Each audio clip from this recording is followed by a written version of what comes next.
grew up in a family of four brothers, and basically I don't believe I was really given much direction, well, in the right direction.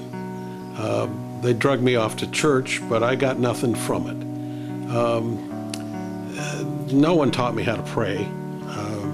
No one put a Bible in my hands, and I was just, work, eat, sleep. That was it. And eventually, I was on my own, and I was lost from the very beginning. My life was a constant crashing into walls, stumbling at one thing and another, and one day I discovered alcohol, and that was it. Right from the very beginning, it made me something I wasn't. It took away the pain that was in this hole that had developed in my soul, and alcohol did everything for me that I was looking for. And so, as the saying would go, I took a drink. Then the drink took a drink, and then the drink took me, and I was hopelessly addicted, and my life just stumbled on. And of course, I got married, and there were children, and it all seemed fun. I heard something just last week, a guy singing a song, and it was falling is like flying, at least for a little while. And that's what it felt like. I had a blast. I didn't recognize what was happening, but eventually, as it always happens, it all started coming to an end. Those things that I held dearly vanished. Slowly, of course, but it picked up momentum, and pretty soon I was alone again. Divorced, the children are gone, my home is gone. Pretty soon my job was gone, and I just continued to do things that were dark and had no meaning and left me feeling hopeless. I knew the end was coming.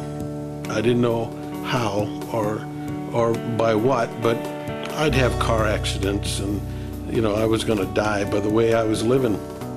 And one morning I got up and I sat down in my favorite stolen chair and had a jug in one hand, and I picked a gun up off the table next to that chair, and I put the gun to my head, and I can't do this anymore. And it was like this, and in that blink of an eye between living and dying, my life changed. That bell went off in my head again, and this time the bell was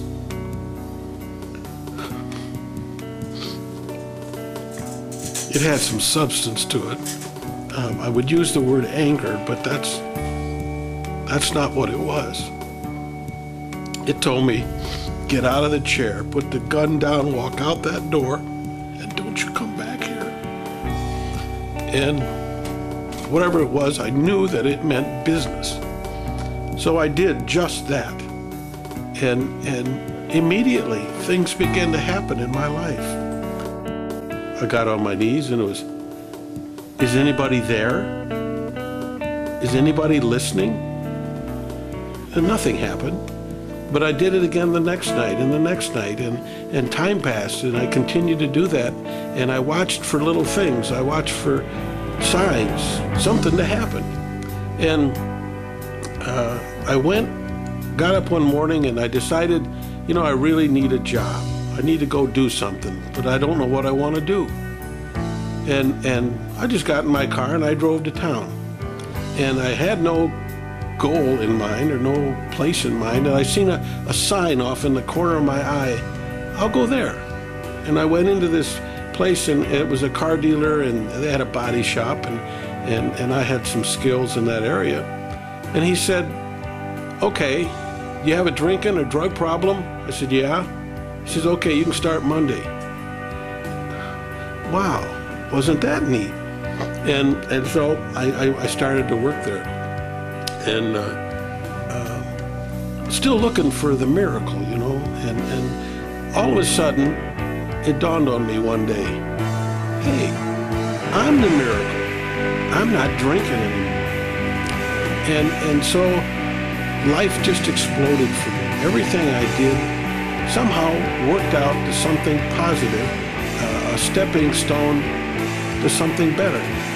And along the way, I started to develop a faith.